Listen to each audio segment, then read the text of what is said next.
Olá, alunos! Eu sou a professora Kétila e hoje nós vamos iniciar a aula 1, referente a uma revisão completa da unidade 1 do livro de vocês, Terra, Lugar de Vida. Vamos lá? Como o universo se formou? A teoria mais aceita no meio científico para explicar a origem do universo é a teoria do Big Bang. Essa teoria, ela propõe que o universo surgiu há 13,7 bilhões de anos. Toda a matéria ela estava concentrada de uma forma muito densa, ou seja, bastante aglomerada, e começou a expandir devido às altas temperaturas e à pressão. E toda essa matéria ela começou a se espalhar pelo universo, se expandir. E o universo ele continua em expansão até hoje. As medições feitas pelos astrônomos mostram que as galáxias elas continuam a se expandir, se afastar umas das outras, inclusive em grande velocidade. O nosso sistema solar ele é composto por 8 planetas. Plutão não é mais considerado planeta, ele foi rebaixado a planeta anão por ser muito pequeno. Como aconteceu a origem do sistema solar? Aqui nós temos uma nebulosa. O que é uma nebulosa, professora? É uma nuvem densa de poeira e gás. Essa nuvem ela começou a se contrair e então formou-se o Sol. Gases e poeira ficaram girando em torno do Sol. Essas partículas que se movimentavam em torno do Sol, elas começaram a colidir, ou seja, bater umas nas outras, e começou então a formar os corpos celestes. E chegamos então a esse formato que nós conhecemos atualmente do Sistema Solar. A forma dos planetas. Como os planetas chegaram a essa forma arredondada que nós conhecemos hoje? Essa forma ela está associada a diversos fatores. O grande tamanho dos planetas e de outros corpos celestes, o movimento de rotação fez com que eles ficassem nesse formato, as forças gravitacionais, ou seja, a gravidade que atua na superfície desses corpos celestes. Lembrando que um pouco mais à frente eu vou falar, ou melhor, revisar o que é gravidade. Terra plana, algumas pessoas já falaram isso por aí, inclusive você já deve ter ouvido isso, falar sobre a Terra plana. Mas, durante muitos anos, alguns filósofos da época começaram a refletir sobre realmente se a Terra era plana. Então, Pitágoras ele pensou que a Terra era arredondada como a Lua. Anos depois, Aristóteles começou a observar alguns fatos.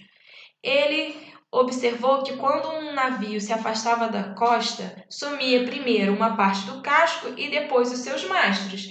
Se fosse plana, isso não iria acontecer. E ele também notou que durante um eclipse, a Terra ela fazia uma sombra arredondada sobre a Lua. Então, daí começaram-se os questionamentos. Atualmente é fácil nós comprovarmos que a Terra ela tem um formato arredondado, porque hoje nós temos telescópios muito bons que fazem imagens, que captam imagens do universo. Então nós sabemos que a Terra ela tem um formato arredondado, ou o mais correto a se dizer é que ela possui um formato geóide. O nosso sistema solar, ele é localizado em um dos braços da galáxia, que a nossa galáxia é a Via Láctea.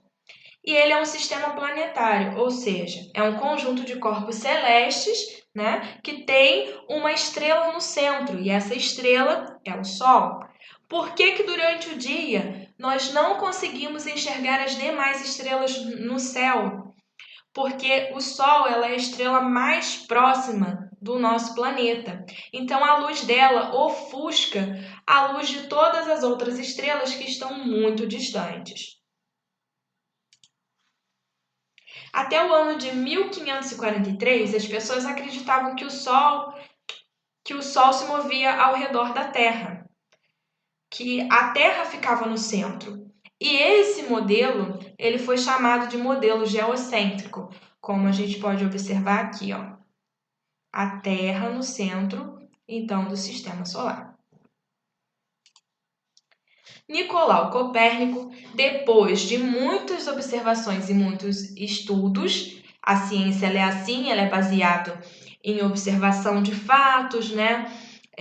Experimentação. Então ele compreendeu que no centro do Sistema Solar estava o Sol e não o planeta Terra.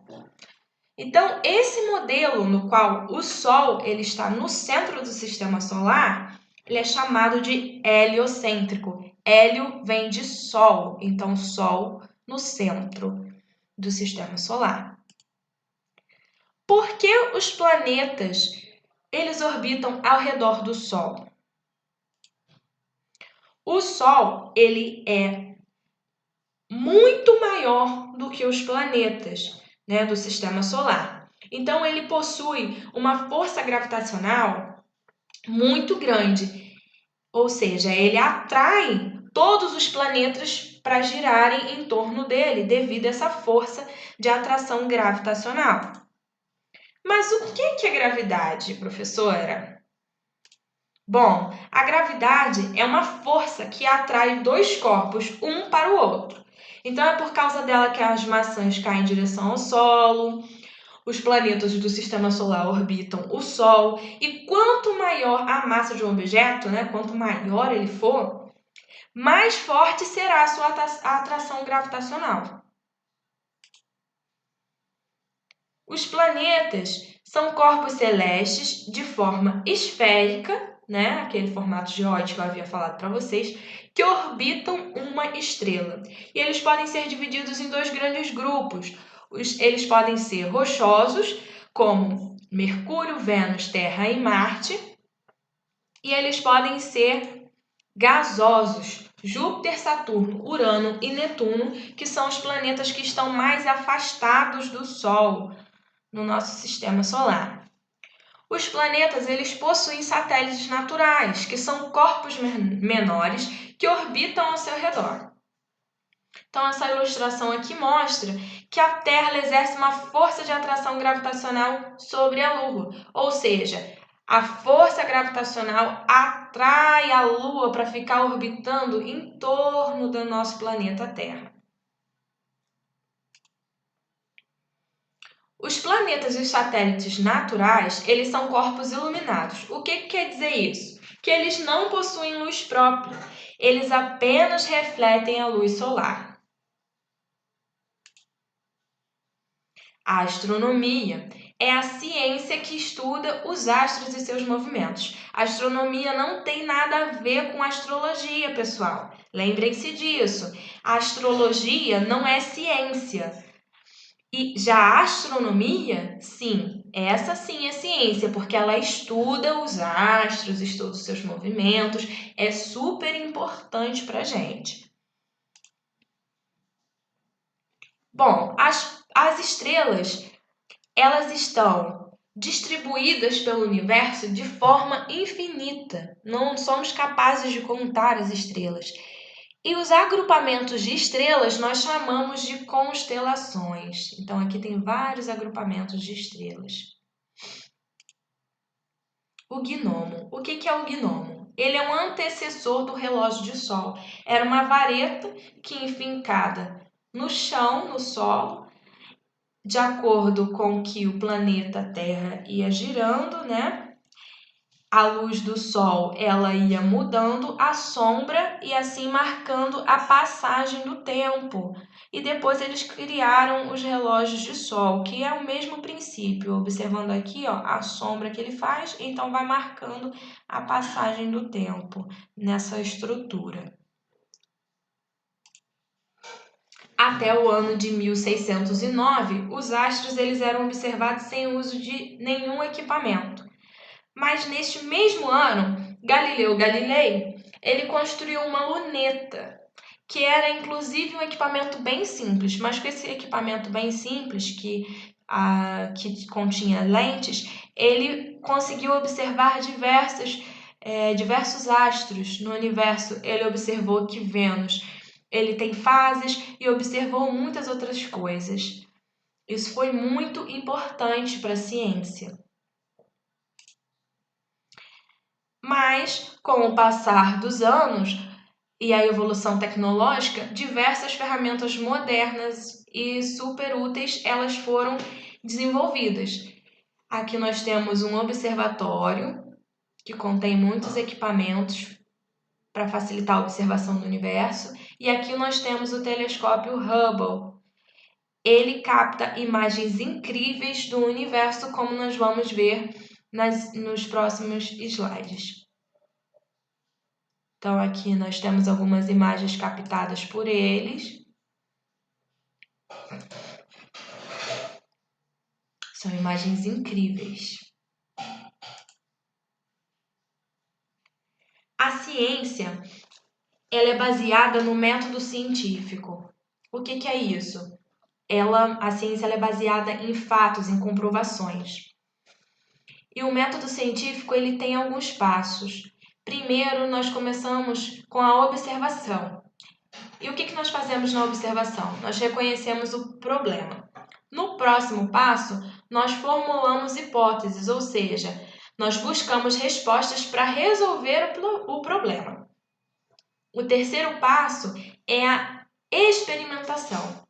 Nós vamos investigar as hipóteses que nós levantamos por meio de experimentos e análises. Nós vamos analisar todos os dados para chegarmos a uma conclusão. O próximo passo é interpretar os resultados que nós obtivemos através daquele experimento. E o último passo é a conclusão. Se a nossa hipótese que nós levantamos ela não for confirmada, a gente volta lá no item 2 para formular uma nova hipótese.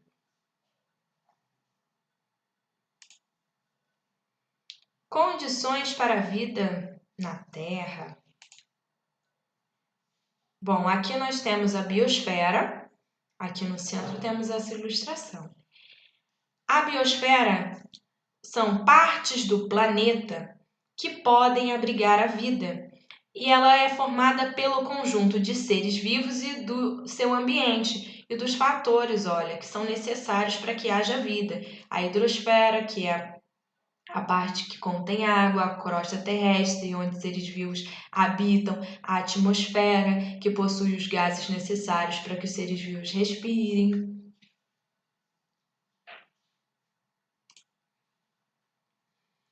A distância da Terra ao Sol é ideal para a existência de seres vivos, por 2 motivos.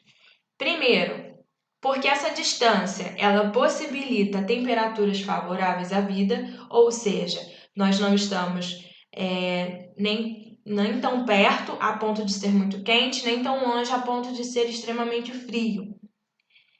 E essa distância ela permite que no nosso planeta exista grande volume de água em estado líquido, porque outros planetas até nós encontramos água, mas não em estado líquido. Se a água ela não tiver uma parte em estado líquido, como que os seres vivos vão sobreviver, né? Então nós temos grande quantidade de água no estado líquido, embora no nosso planeta tenha quantidade de água em estado gasoso também, né? Estado de vapor de água, e em estado sólido, que são as geleiras.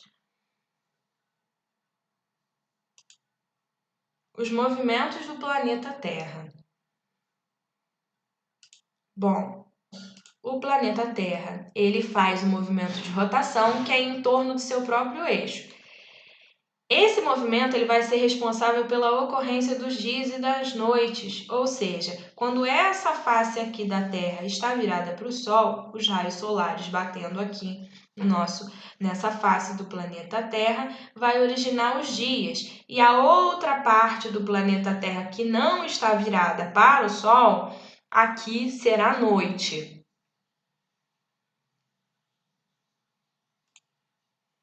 O movimento de translação é o movimento que a Terra faz em torno do Sol. Reparem que enquanto a Terra gira em torno do Sol, ela também gira em torno do seu próprio eixo. Esse movimento aqui, ele também vai ser responsável pela ocorrência das estações do ano: outono, inverno, primavera, verão, como nós vamos ver aqui no próximo slide. Aqui formando as estações do ano, de acordo com as posições.